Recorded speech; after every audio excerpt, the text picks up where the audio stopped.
Venir à Royan au Festival des Nouvelles Explorations, c'est s'embarquer pour le plus beau des voyages. Et avec le soleil, s'il vous plaît.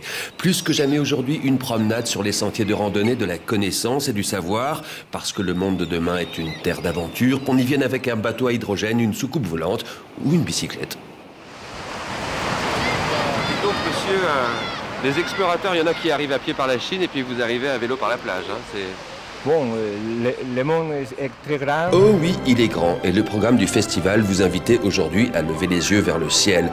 L'extraordinaire odyssée de la mission Cassini-Huygens, 13 ans de voyage dans le cosmos, une épopée qui vient de se terminer sur Saturne, racontée par Jean-Pierre Le Breton, chef de la mission Huygens. L'occasion aussi de s'interroger sur un immense mystère. Sommes-nous seuls dans l'univers? E.T. phone home. E.T. Téléphone maison. Est-ce que vous croyez à la vie extraterrestre? Non. Non? Il y avait une soucoupe volante à gagner, hein, c'est dommage. Donc la question, est-ce qu'il est intéressant de s'y intéresser et de comprendre? Ou est-ce qu'il faut s'y intéresser et est-ce que c'est... Alors je ne sais pas comment j'ai posé ma question, mais là tout d'un coup j'ai l'impression de ne plus les connaître. Ou du moins de ne plus la comprendre. Et pour vous amener des éléments de réponse, le journaliste du Monde, Pierre Barthélémy. On a réussi à paramétrer une équation, l'équation de Frank Drake, c'est un astronome américain, qui s'est posé tout un tas de questions pour savoir dans quelles conditions d'autres planètes pourraient accueillir des extraterrestres capables de communiquer avec nous. Et depuis que la science a fait beaucoup de progrès ces dernières décennies, on est capable de répondre, en partie du moins, à certains de ces paramètres, de mettre des chiffres en face de ces paramètres et d'essayer de trouver une probabilité pour qu'E.T. effectivement existe ou pas. Une silhouette de vaisseau extraterrestre dans le port de Royan. C'est l'Energy Observer, premier bateau à fonctionner à l'hydrogène liquide. Présent sur toute la durée du festival, il attire l'œil émerveillé des passants. Il est plus impressionnant en vrai, non? Oui, Ouais, il est beau. c'est une belle bête, hein? Il est très très beau. Ouais. Ça donne envie de partir. Oui, de faire le tour du monde avec, effectivement. Mais que nous reste-t-il à découvrir autour du monde? Existe-t-il encore des terres inconnues? C'était l'un des sujets abordés aujourd'hui.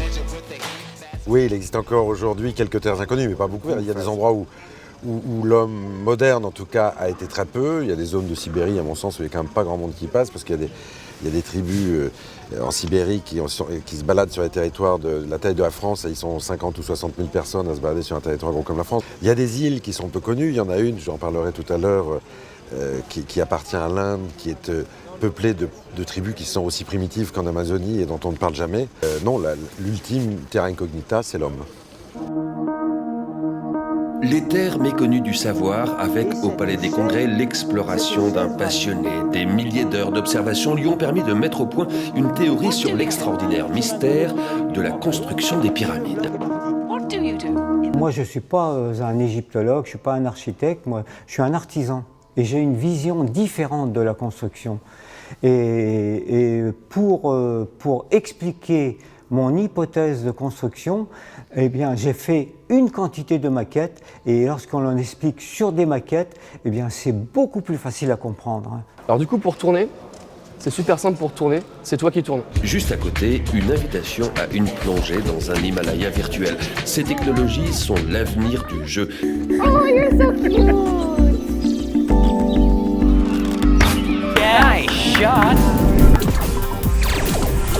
Des sensations fortes pour des jeux de plus en plus séduisants. Rencontre avec les Français qui ont mis au point ce jeu d'escalade. L'alpinisme était un sujet déjà qui n'était pas beaucoup traité en jeu vidéo. Et du coup, en faisant un prototype, on s'est rendu compte du potentiel que ça avait. Parce qu'en fin de compte, on a des réelles sensations. Les gens, quand ils jouent, se crispent un peu sur la manette, ils se fatiguent. En fait, les gens qui sont vraiment sensibles au vertige, du coup, s'y retrouvent, quoi. Pour sa deuxième année consécutive, le Festival des Nouvelles Explorations a été une fenêtre ouverte sur le monde de demain. Les explorations, les explorateurs, c'est pour nous l'occasion de réfléchir. Là, par exemple, sur tous les problèmes du cosmos, sur la qualité des eaux des océans, ce sont des problématiques. Nous savons que notre futur est conditionné par ces réflexions, donc c'est intéressant d'y participer. Donc tous ces paramètres font que, naturellement, eh bien, Royan accueille un festival des explorateurs. Et Royan souhaitera dans quelques heures bon vent, ou plutôt bonnes énergies renouvelables à l'Energy Observer. Il s'apprête à partir pour une incroyable odyssée de 6 ans autour du globe.